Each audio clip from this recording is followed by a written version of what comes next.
Pour ne rien manquer, abonnez-vous maintenant. Sud Radio Berkov dans tous ses états. Le face-à-face. Et dans le face-à-face, j'ai le plaisir de recevoir Sylvain Bersinger, qui a été enseignant en économie et qui est aujourd'hui chef économiste au cabinet Asterès pour son nouveau livre. Et ça vous étonne qu'on ne trouve plus de profs. Pourquoi j'ai embrassé puis quitté la profession. Un livre publié chez Henrik B. Sylvain Bersinger, bonjour. Bonjour. Bienvenue sur Sud Radio. Tout d'abord, pourquoi ce livre ? Vous êtes un lanceur d'alerte en racontant comment ça se passe dans le système éducatif français ? Non, un lanceur d'alerte, ce serait un grand mot. Non, je pense que c'est un livre. Alors, c'est un livre qui est un peu une réédition d'un précédent livre. Je vais pas refaire tout le film, mais on avait fait un premier livre sur ce thème-là, qui avait pas très bien marché parce qu'on l'avait mal présenté, je pense. Et on avait encore d'autres choses à dire avec mon éditeur, donc on l'a un peu remodelé. Je pense que déjà un livre, souvent, on l'écrit pour soi-même, parce que pour le plaisir qu'on a à l'écrire, parce que on se met les idées au clair en l'écrivant. C'est un moment, je trouve, de plaisir.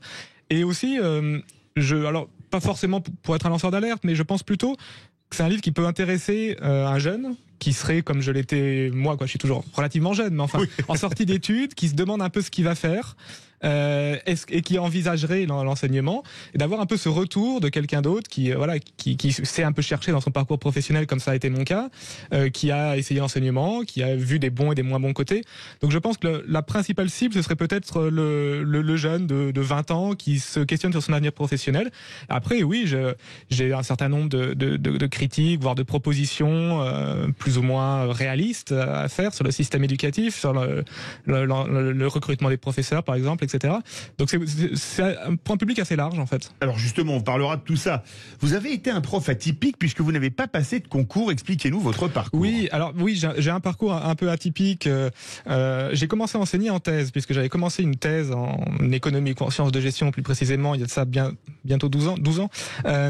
Et donc j'avais commencé à faire des TD, donc travaux dirigés à la fac, voilà. Donc il y a le cours en amphithéâtre avec le professeur un peu solennel, et puis il y a les cours en plus petits groupes qu'on appelle les travaux dirigés. J'en avais fait quelques-uns, donc déjà j'avais une petite expérience. Bon, pour tout un tas de raisons, j'ai arrêté assez rapidement ma thèse et j'ai fait d'autres choses. Et j'avais aimé enseigner. Je crois que j'ai un peu ça dans cette fibre-là. Et voilà, je me suis dit, l'enseignement, ça pourrait me plaire. Je savais pas trop que faire de ma vie professionnelle. Et donc j'ai enseigné en tant que vacataire. Donc on trouve des postes sur Pôle Emploi. Ah oui. Voilà. Ah maintenant on fait même des speed dating. Oui, j'ai entendu pour avoir ça. un poste. Alors, moi j'ai pas fait ça, mais c'était des postes sur Pôle Emploi. Après j'ai fait 3 établissements, donc presque 3 ans, pas tout à fait 3 années scolaires entières. Et voilà, je me suis demandé est-ce que je passe les concours. J'ai hésité. À un moment, je vais même commencer à m'inscrire.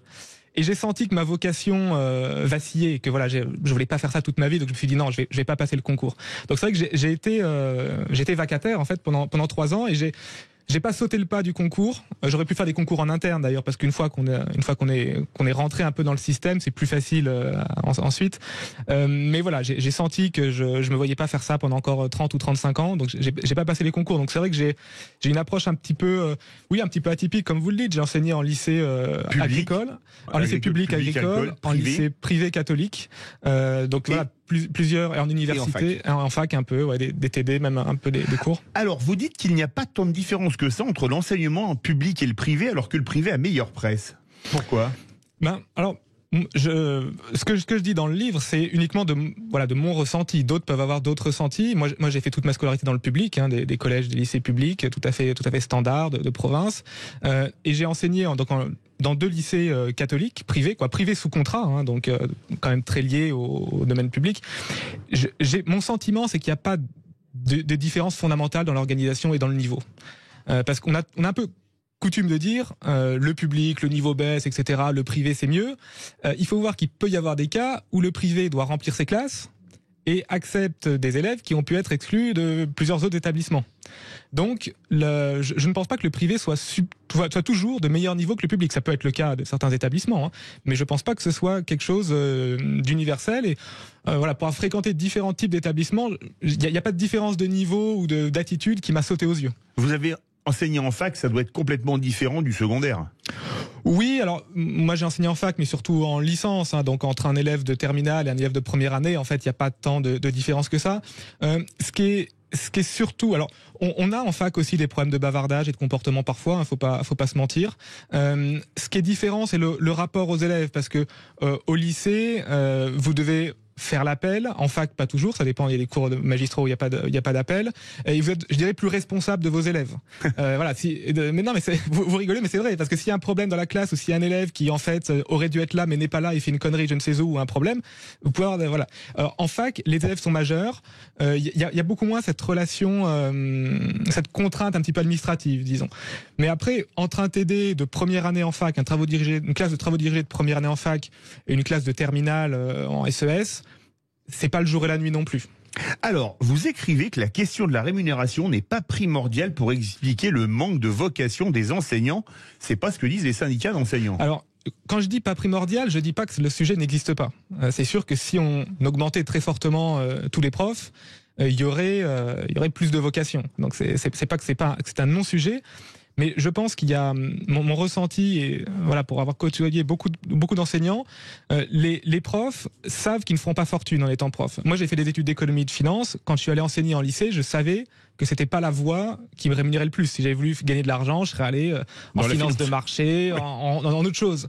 Donc, je pense que la grande majorité des profs ont une forme de passion, une forme de volonté de transmettre du service public ou autre. Et je pense que s'il y a des moyens à mettre pour attirer les vocations, c'est plus sur les conditions de travail, le nombre d'élèves par classe, par exemple, la qualité des bâtiments ou tout un tas de choses, que sur les rémunérations. Même si les rémunérations jouent, mais on a aussi une contrainte de finances publiques. Je suis pas économiste pour rien. Chef économiste. Pour vous, le principal problème dans le manque de vocation, c'est l'absurdité administrative du déroulement des carrières. Expliquez-nous. Oui, je pense que un frein, quoi, moi, quelque chose qui m'a gêné, et quand je discute avec d'autres personnes, je crois que c'est quelque chose qui revient, c'est que je trouve que la cohérence de la carrière d'un professeur manque de pertinence. Par exemple, la cohérence qui manque de pertinence, c'est très bien. Oui, enfin, la formulation n'est peut-être pas la meilleure, mais enfin, par exemple, vous prenez les concours, que je n'ai pas passé, mais j'ai envisagé de les passer, donc je vois à peu près ce qu'il y a dedans. Je pense que le gros défi d'un prof, en tout cas dans le secondaire, c'est qu'il se retrouve à 25 ans devant 30 adolescents qui ne pensent qu'à une chose, c'est de regarder sous les jupes de la copine et pas du tout à l'équation que vous êtes en train de calculer au tableau. Et comment vous gérez ça ? Il y a un défi très important à ce niveau-là sur la motivation, la discipline, etc. Et la manière de recruter les enseignants est basée presque exclusivement sur des questions scolaires, intellectuelles. On vous demande d'être un bon mathématicien, un bon économiste, etc. Et on met très peu l'accent sur le côté pédagogie, transmission, autorité, qui est quelque chose de très important et de souvent difficile à gérer. Je l'explique dans le livre. Donc ça, c'est un exemple. Mais par exemple, l'évaluation, les inspections, elles n'ont pas trop de sens. L'inspecteur prévient 3 mois avant qu'il va arriver. Mais il y a le déroulé des rémunérations, ces rémunérations qui augmentent mécaniquement à l'ancienneté, l'agrégation qu'on passe juste pour avoir une meilleure paye et dont on sait très bien qu'on fera exactement les mêmes cours une fois qu'on l'a passé. Donc il y a tout un tas de petites incohérences qui, je trouve, découragent les jeunes vocations, découragent les bonnes volontés.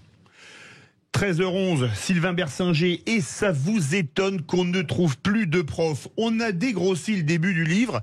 Ensuite, on va parler de vos expériences en tant qu'enseignant. Il y a beaucoup de choses, y compris très drôles. Vous voulez poser des questions à Sylvain Bersinger. Vous étiez prof, vous avez rendu le tablier, ou vous rêvez de devenir prof? Appelez-nous au 0826 300 300. Sud Radio, Berkov dans tous ses états, 12h30, 14h, Philippe David. Et dans Berkov dans tous ses états pour le face-à-face, nous avons le plaisir d'avoir avec nous Sylvain Bersinger pour « Et ça vous étonne qu'on ne trouve plus de profs? Pourquoi j'ai embrassé puis quitté la profession ?» publié chez Henrik B. Vous voulez réagir? Rappelez-nous au 0826 300 300. Votre premier cours, vous le faites dans une belle université avec certains de vos anciens profs, surnommés par vos soins Pépère et Mémère, qui sont pourtant 2 hommes. Pépère que vous avez eu comme prof et un troisième qui n'a même pas la formation pour faire ce cours. Ça ressemble à du Alfred Jarry dans Uburoi. Oui, c'est vrai que les travaux dirigés à l'université, les profs, on va dire titulaires, ne s'empressent pas forcément pour les prendre, les cours de première année, voilà. Et donc on les redonne un peu aux jeunes thésards, un peu à qui veut bien les faire. Et c'est vrai que j'avais certains collègues qui n'étaient pas j'ai pas été dans leur cours, hein, mais un comme vous l'avez dit, qui avait été mon prof. Bon, voilà, qui n'avait pas un talent pédagogique époustouflant, on va dire ça comme ça. D'accord. En secondaire, vous refusiez systématiquement de faire des bacs pro. Vous écrivez même, et ça m'a beaucoup fait rire, que plutôt qu'un master ou un doctorat, une formation dans une compagnie de CRS ou un bataillon de parachutistes aurait été plus utile. C'est la cour des miracles, les bacs pro? Alors, j'exagère. Moi, j'ai eu une expérience avec une classe de bac pro qui s'est, il faut le dire, mal passée. Donc après, on peut pas non plus extrapoler sur tous les bacs pro, mais c'est vrai que j'ai enseigné une fois dans une classe avec des bacs pro vente, qui était une classe, il faut le dire, rugueuse. C'était la classe la plus rugueuse que j'ai eue. Et c'est vrai que c'est pas évident, hein, d'enseigner dans une classe où vous avez beaucoup d'élèves qui sont là avant tout pour contester votre autorité, qui passent leur temps à se chamailler l'un l'autre, qui attendent de voir quand est-ce que vous allez essayer de sanctionner l'un plutôt que l'autre, qui font évidemment ça quand vous avez le dos tourné au tableau, etc. Donc ça a été une expérience.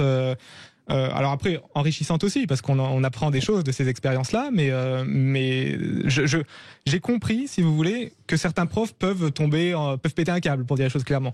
Ça m'est pas arrivé, mais j'ai compris que ça puisse arriver à certains profs qui ont vraiment des classes qui peuvent être rugueuses. Vous avez notamment un élève.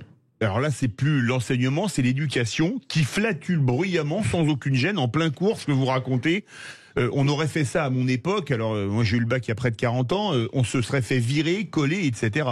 Oui, non mais c'est vrai que c'est une classe en fait où beaucoup des élèves, pas tous, mais la plupart, étaient dans une logique, n'aimaient pas forcément l'école, étaient dans une logique de contestation de l'autorité, et aussi très chamailleurs entre eux. C'est-à-dire que non seulement ils essayaient de titiller le prof, mais ils se titillaient entre eux aussi. Et donc, ils se tapaient dessus en cours? Non, faut pas. Non. S'insultaient?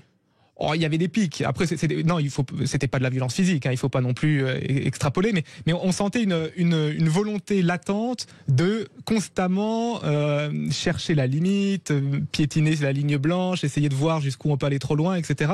Et c'est vrai que c'est usant, surtout que moi, j'ai pas forcément une autorité naturelle débordante. Il y a des gens qui ont de la poigne, hein, qui arrivent à tenir une classe comme ça.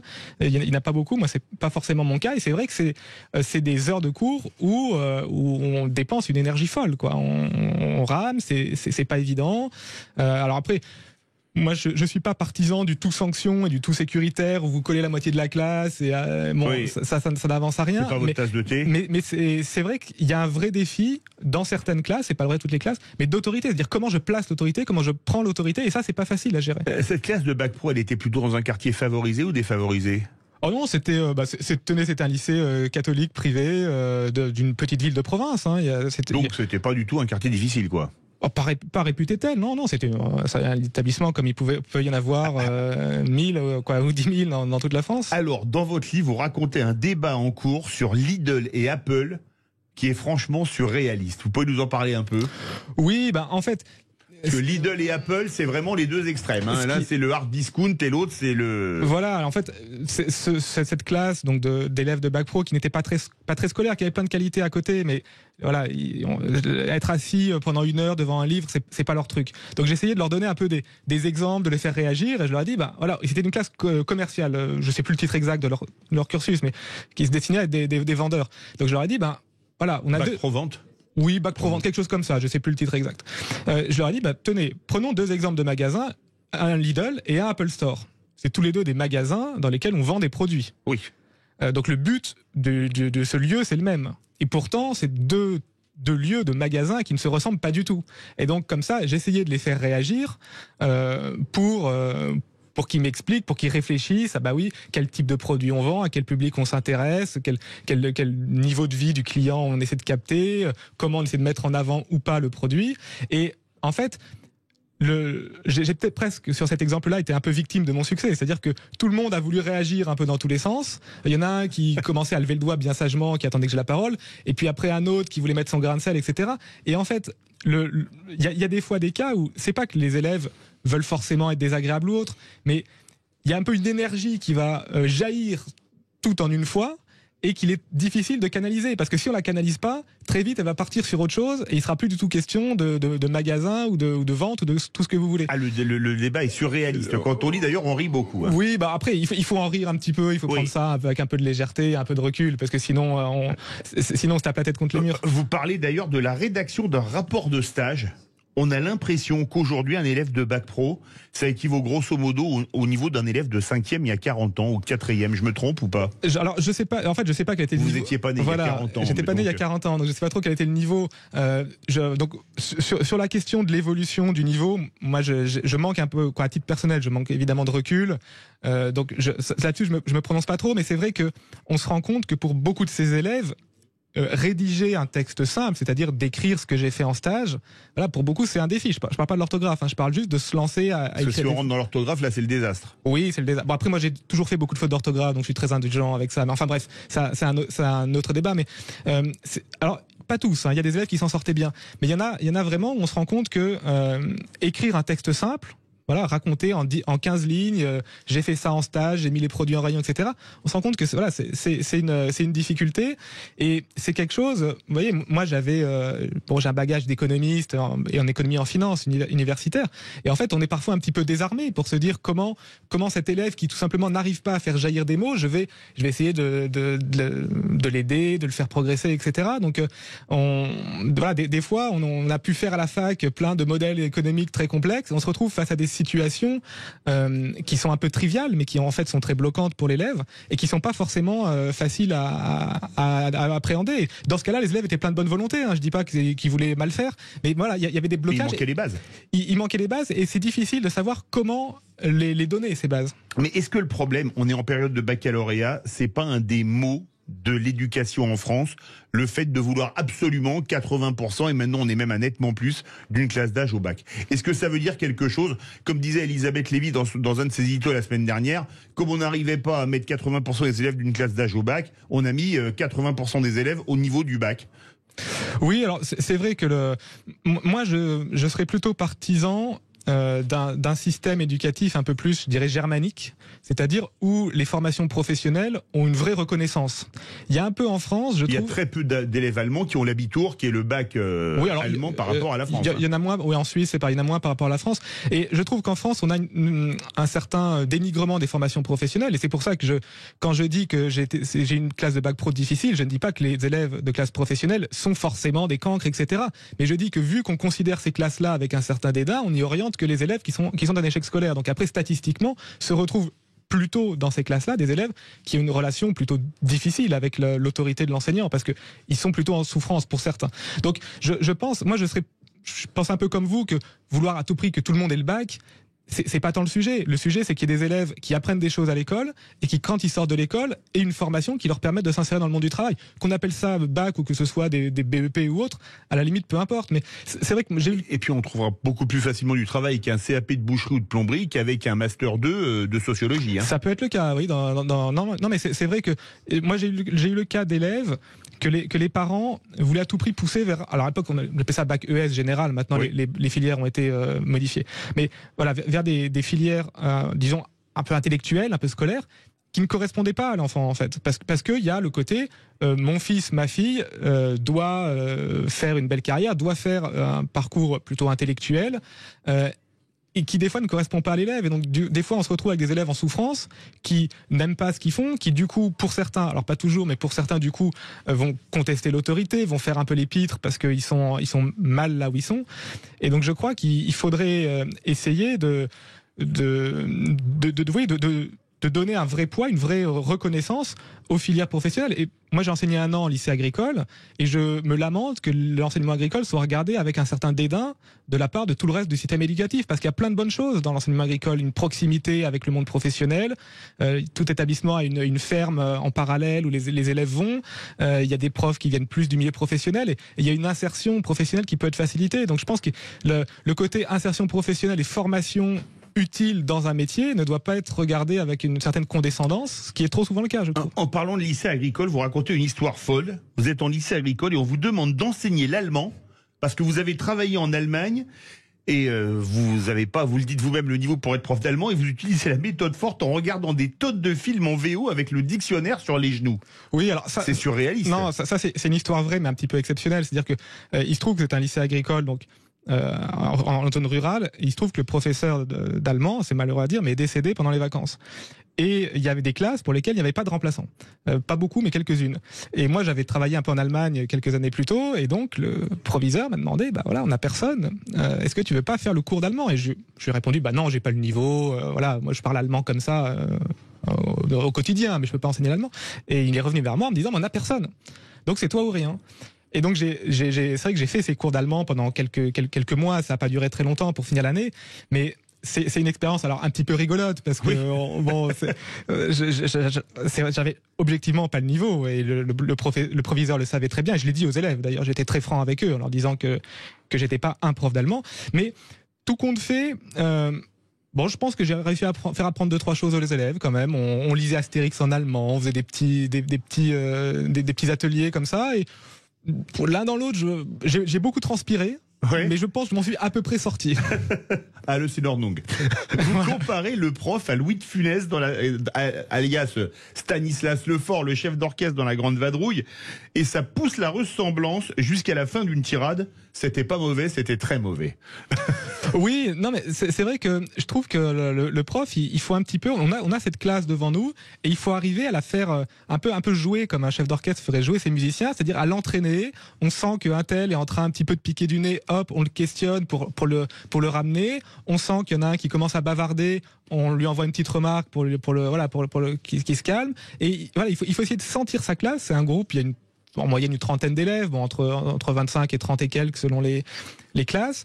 Et donc, en fait, c'est avant tout de la relation humaine. C'est avant tout un courant qu'on essaie de faire passer, qui des fois ne passe pas, qui a du mal à passer.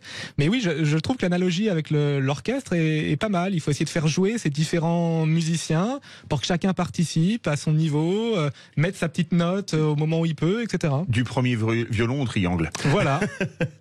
Et ça vous étonne qu'on ne trouve plus de profs? Pourquoi j'ai embrassé puis quitté la profession, de Sylvain Bersinger, un livre publié chez Henrik B Éditions.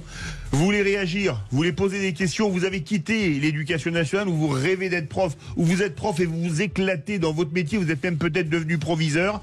On attend vos appels au 0826 300 300.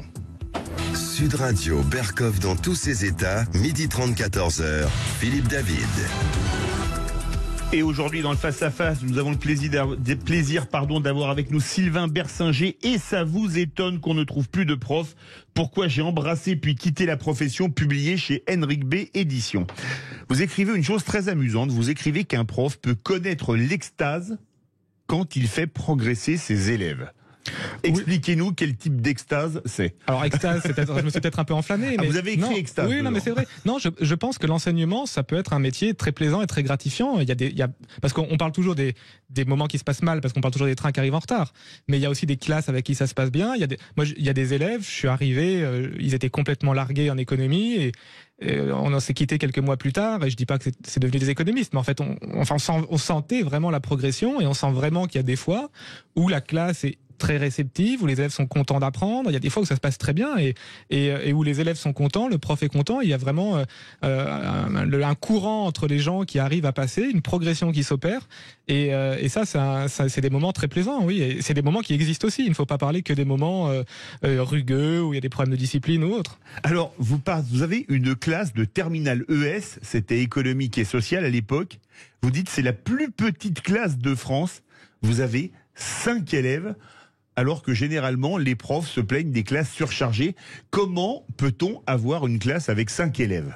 Alors comment, je sais pas trop comment s'organiser ce lycée, parce que moi j'y étais arrivé un peu en cours d'année, c'était un remplacement maternité, mais effectivement il y avait 5 élèves dans cette classe. Je pense que c'était la plus petite de France. Il y en a peut-être des plus petites, je sais pas, mais c'est dur de faire moins quand même. Mais donc c'était un lycée privé rural, et ils avaient un peu de mal à boucher à justifier leur classe, donc ils prenaient un peu tous les élèves qui se présentaient, et oui on avait 5 élèves. Donc là c'est plus du tout le même. Alors c'est très facile, on n'est plus du tout sur la même problématique, mais il n'y a pas besoin d'avoir une grande classe, hein. Non, il n'y a pas besoin d'avoir une grande salle. Et c'est vrai que toutes les questions de discipline, du coup, mécaniquement, se dissipent parce que c'est beaucoup plus facile. Quand il y a 5 élèves devant soi, bon, s'il y en a un qui fait le con, on le voit tout de suite, quoi. Oui. Les élèves n'ont pas cet effet de masse. Mais du coup, il y a vraiment des élèves dans cette toute petite classe que j'ai vraiment vu progresser, quoi. On peut vraiment s'attacher pas à l'élève, mais enfin à son apprentissage et faire un peu du cas par cas. Il y en a vraiment qui ont complètement évolué au cours des 6 mois qu'on a passé ensemble. Alors, on peut pas imaginer des classes à 5 élèves dans toute la France, il faut un tel nombre d'établissements, de salles de cours et de profs que c'est pas possible. Mais est-ce que le nombre d'élèves, ça joue sur la qualité de l'enseignement? Moi, je pense beaucoup de mon expérience. La classe de Bac Pro dont je parlais, qui était une classe assez rugueuse, des fois on la prenait en demi-groupe avec mes collègues, et là ça se passait beaucoup mieux, parce qu'on peut vraiment être plus proche des élèves. Je pense que si on veut mettre des moyens dans l'éducation, et je pense qu'il faut en mettre, la division des classes, faire un certain nombre de cours en classes divisées, je pense que c'est une bonne démarche, parce que je trouve vraiment que quand on a 12-15 élèves au lieu d'en avoir 30 ou 35, ça change vraiment les choses. On peut vraiment plus prendre du temps pour chaque difficulté de chaque élève. Il n'y a pas l'effet brouhaha, il n'y a pas l'effet masse qu'il peut avoir dans une grande classe, et je pense que c'est une très bonne chose d'essayer de diviser les classes et de mettre des moyens là-dessus. Vous racontez une chose absolument dingue. Vous avez un élève de terminale ES qui croit que l'Italie a une économie planifiée à la soviétique. Racontez-nous ça, parce que quand j'ai lu ça, je l'ai relu 3 fois en me disant, mais comment peut-on imaginer, quand on connaît le nombre de boîtes privées italiennes bien connues en France, que l'Italie, c'est l'URSS. Oui, alors mais c'est vrai qu'il y a cet élève qui m'avait dit ça. J'étais un peu, et puis il soutenait d'ailleurs. Il me disait non mais monsieur, moi je suis sûr. Il était un peu entêté là-dedans. Mais lui, ça fait partie des élèves qui ont vraiment énormément progressé. D'ailleurs, entre parenthèses, sur les quelques mois qu'on a passé ensemble. Donc à la fin, il pensait que l'Italie, c'était plus une économie planifiée, c'était une économie de marché, sociale de marché, comme on dit aujourd'hui. Oui, c'est en fait une économie assez semblable à la France, l'économie italienne dans les grandes lignes. Non, mais c'est vrai que, en fait, il y a des choses qui peuvent nous paraître évidentes en tant que prof et quand on connaît une discipline, mais qui en fait peuvent l'être pas du tout pour quelqu'un qui connaît moins ou qui ne connaît pas. Et si j'étais dans d'autres disciplines où je suis absolument ignorant, j'aurais peut-être des réactions tout aussi lunaires, ou qui pourraient paraître telles par des personnes qui savent. Donc en fait, c'est un peu un piège, c'est de mettre la barre trop haut, c'est-à-dire de ne pas rappeler certaines bases. Et je crois que c'est important souvent de prendre 5 minutes pour rappeler certaines bases, pour être sûr qu'aucun élève n'est largué, et pour après repartir avec toute la classe. Il vous a dit où il avait lu ça, parce que l'Italie, économie équivalente à l'URSS, je ne sais pas dans quel livre on peut lire ça, excusez-moi. Je ne sais pas où il l'avait lu, je ne sais pas où il l'avait pioché, mais peut-être qu'il avait pas très bien compris ce qu'était l'économie, peut-être qu'il il devait se mélanger les choses dans sa tête, peut-être que l'URSS il avait confondu avec je ne sais quoi, mais il vous a pas dit que la Corée du Nord avait une économie libérale version Margaret Thatcher? Il n'est pas allé jusque là quand même. Vous dites que cet élève justement n'avait rien à faire en ES et qu'il y a un gros problème d'orientation. Il y a un gros problème d'orientation dans l'éducation nationale? En fait, on en a déjà un peu parlé, c'est-à-dire que je trouve que des fois il y a un peu le côté qui vient souvent des parents d'ailleurs, quand on est en réunion parents-prof, on le ressent, qui veulent que leurs enfants fassent des études qu'ils jugent plus prestigieuses, et parfois malheureusement l'élève n'est pas adapté à cette filière-là. Et donc alors lui, il avait un niveau, il avait déjà raté son bac 2 fois, il a eu la 3e quand même, mais lui, ça se passait très bien, il n'y avait pas de problème de discipline, il a progressé, etc. Mais des fois, on sent qu'il y a des élèves qui, du coup, sont pas dans la filière, dans la formation qui leur conviendrait le mieux, et qui, du coup, sont malheureux d'être là, peuvent faire rejaillir ce malaise en titillant leurs camarades, en bavardant, en je ne sais quoi. Et donc, c'est vrai que... mais là, c'est peut-être plus les parents qui sont en cause, c'est-à-dire qu'il faut pas forcément vouloir tout de suite que son fils débouche un jour sur Polytechnique s'il n'aime pas les maths, quoi. Voilà. Oui. Je caricature, mais c'est un peu ça. Et je crois que ça, c'est pas tant un problème de l'éducation nationale que peut-être un problème des parents qui fantasment un peu sur mon fils, ma fille, tu feras telle étude, tu feras tel métier. Et des fois, ça correspond pas à la nature, à la personnalité du jeune. Les parents, est-ce qu'ils sont autant, quand on veut bien le dire, en soutien de leurs élèves, de leurs enfants, puisqu'on dit souvent maintenant que quand un prof punit un élève, c'est les parents qui viennent le voir en lui disant que c'est scandaleux, même si l'élève a fait quelque chose d'inadmissible. Alors moi, j'ai pas eu ce cas-là. J'ai entendu des profs qui parlent de ça. Moi, j'ai quand même pas trop eu ce cas-là. C'est-à-dire que les fois quand même où il m'arrivait de sanctionner des élèves, j'ai jamais eu de retour du parent qui me dise mais c'est scandaleux, mon fils est parfait, etc. J'ai même eu des parents qui me disaient en réunion parents-prof, par exemple, qui me disaient, bon, bah, mon gamin, s'il fait une connerie, n'hésitez pas à serrer la vis. Alors, j'ai pas eu ce cas-là, donc je peux pas en témoigner, mais je sais que ça existe. Je sais qu'il y a des profs à qui c'est arrivé, les retours des parents qui s'insurgent, mais voilà, moi je l'ai pas vécu, donc je pense pas que ce soit non plus quelque chose de généralisé. Je pense pas que ce soit un tsunami de parents qui ne veulent plus aucune autorité, etc. Alors, dans Faut-il être blond pour être prof, vous expliquez ce qui est pour vous un bon prof en citant De Gaulle et Cavana, pas franchement le même registre. Pour vous, un bon prof, c'est quoi? C'est très difficile d'être un bon prof. Moi, je pense sincèrement que je l'étais pas forcément. J'étais pas un mauvais prof, mais j'étais pas non plus un bon prof. Vous êtes connu pour votre grande modestie. Oui, non, mais je sais que j'ai des lacunes. Non, ce qui est très difficile, c'est qu'il faut avoir, je dirais, une sorte d'autorité bienveillante. C'est-à-dire que si vous êtes juste autoritaire, vous faites un cours sec, il n'y a rien qui se transmet, donc ça fait pas un bon prof. Mais il faut avoir une poigne pour tenir sa classe et pour dire, écoutez, là c'est moi le prof, c'est moi le chef pendant 1 heure, donc on va faire ce que je dis, mais avec un grand fond de bienveillance, c'est-à-dire pas de l'autorité au sens où si tu mouftes, je te fous 3 heures de colle. C'est-à-dire c'est de l'autorité, mais pas de l'autoritarisme. Voilà, c'est ça. C'est une autorité où il faut que vous acceptiez que moi, enseignant, c'est moi le chef pendant l'heure qu'on va passer ensemble, mais que je suis là pour vous apprendre des choses, pour vous tirer vers le haut. Et il faut arriver à manier les deux. Et c'est très difficile. C'est beaucoup une question de personnalité, je pense. C'est un peu quelque chose qu'on a ou qu'on n'a pas en soi, comme un acteur. On a ou pas, ou un chanteur. Voilà, c'est des métiers en fait où il faut arriver à faire passer un courant avec d'autres êtres humains. Et c'est des choses qu'on peut difficilement apprendre sur le banc d'une université. On a toutes et tous 1 ou 2 ou 3 profs qui nous ont marqués, qui nous ont fait aimer parfois passionnément une matière. Vous, c'est un excellent prof d'économie qui vous a fait aimer l'économie au point de devenir chef économiste? Alors, pas forcément un prof directement.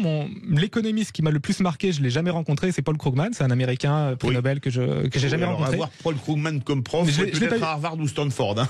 Oui, non, mais il a été enseigné effectivement au MIT notamment. Au MIT. Mais je l'ai jamais rencontré évidemment, mais j'ai lu ses livres qui m'ont énormément marqué, et je crois que c'est peut-être lui qui m'a le plus marqué en tant qu'économiste. Après, j'ai eu des bons profs d'économie au lycée, en fac, mais il y en a pas un qui a été le déclic où je me suis dit ah oui, voilà, j'ai vu la lumière, j'ai vu ma vocation et je veux faire ça. Mais j'ai eu beaucoup de bons profs, oui. Alors il y a un moment que tous les enseignants craignent, la visite de l'inspecteur. On joue sa carrière en quelques heures?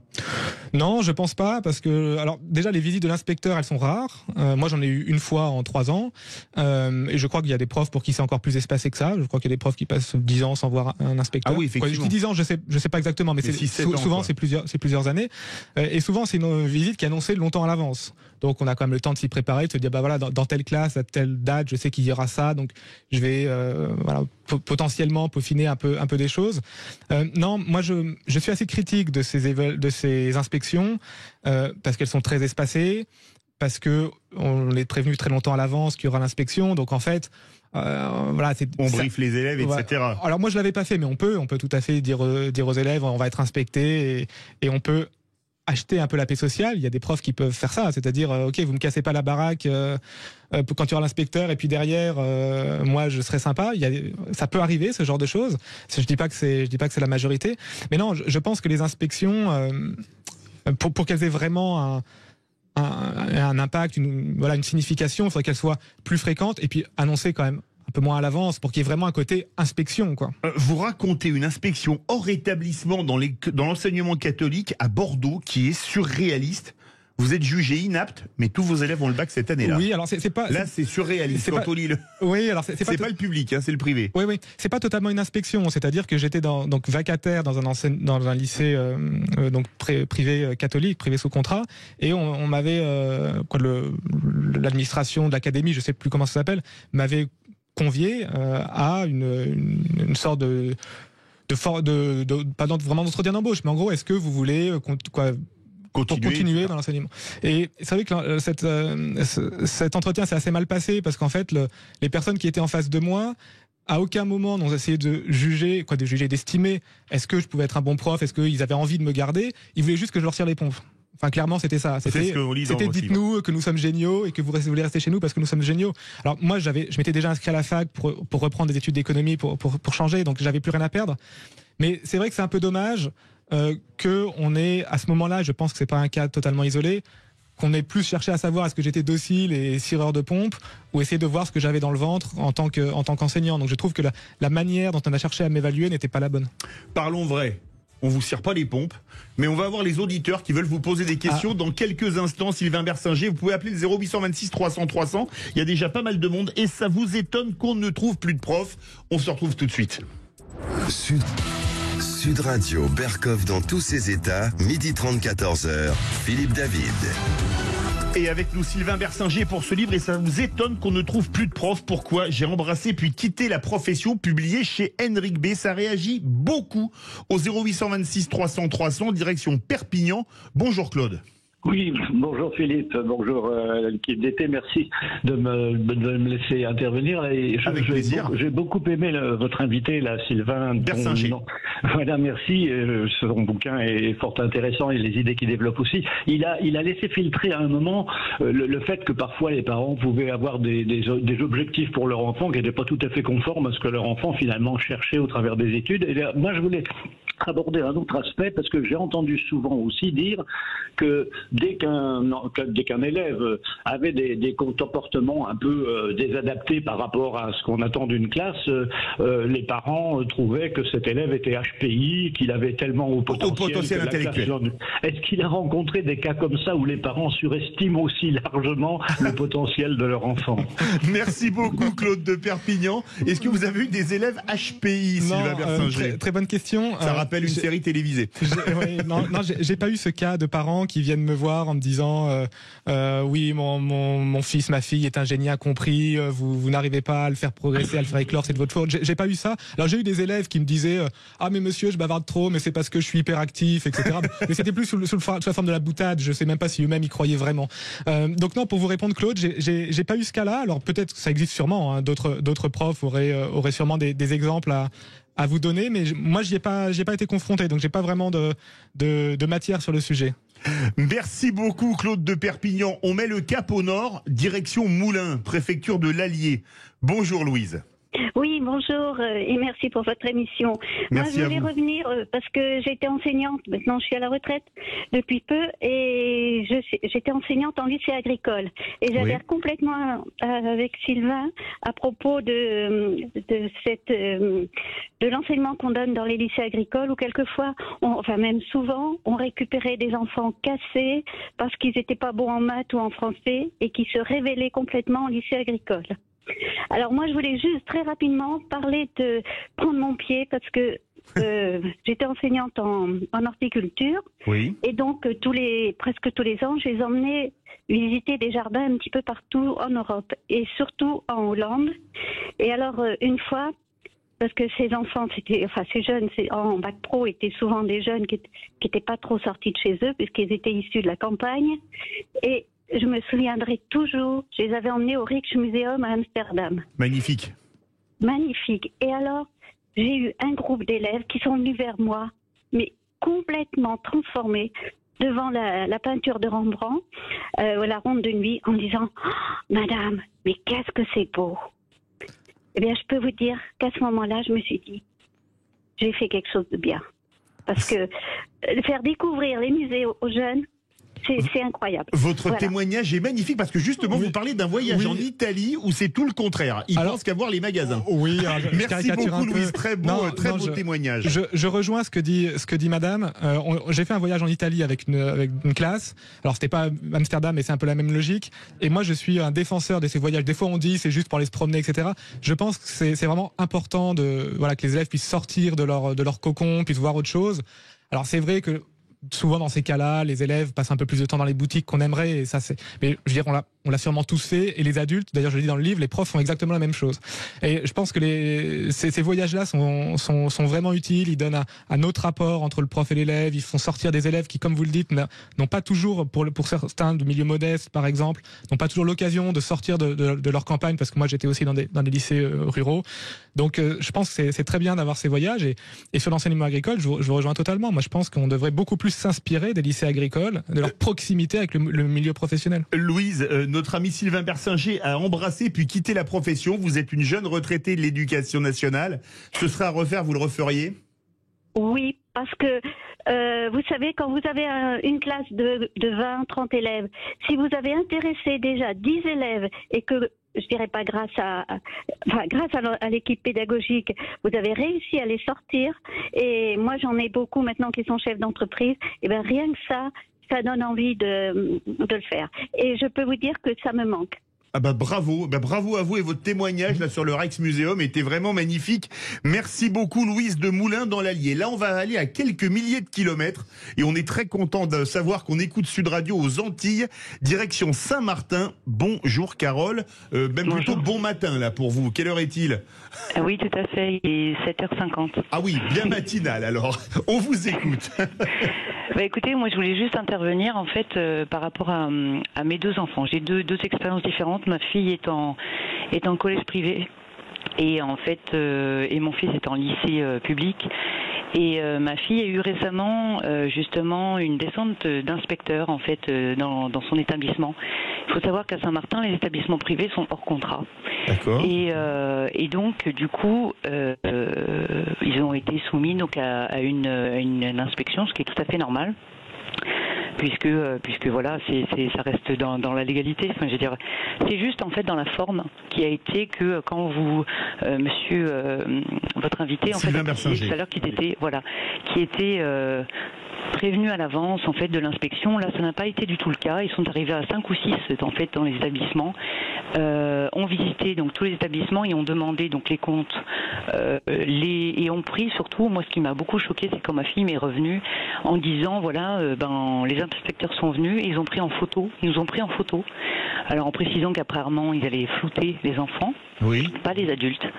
Je me demandais donc le but de cette démarche déjà. Et ça a été assez violent en fait pour pas mal d'établissements, puisqu'en fait ils sont donc là ils n'ont pas du tout été prévenus, contrairement à ce que disait votre invité. Alors, ça c'était la première chose. La deuxième. Alors attendez, il va réagir Sylvain Bersinger à la première et après on verra la deuxième. Sylvain Bersinger. Non, d'accord. Non, bonjour. Je pense qu'on parle pas tout à fait de la même chose. Moi, quand je disais une inspection, c'est l'inspection de l'enseignant, c'est-à-dire quand l'inspecteur vient inspecter une classe. Là, je crois que ce dont vous parlez, c'est l'inspection de tout un établissement. Donc je pense qu'on n'est pas tout à fait sur le même type d'inspection. Je pense que la différence peut venir de là. D'accord, ok. Et la deuxième chose, en fait, elle était concernant, je suis parent d'élève donc pour le lycée de mon fils, oui. Et là donc de toute l'année, j'ai assisté donc à beaucoup de conseils de classe de différents niveaux dans le lycée justement pour pouvoir avoir un aperçu un petit peu. Et en fait, il n'y a pas eu un seul, je dis bien, pas eu un seul conseil de classe sans qu'il n'ait été évoqué le problème du portable dans les classes. C'est quelque chose de viral.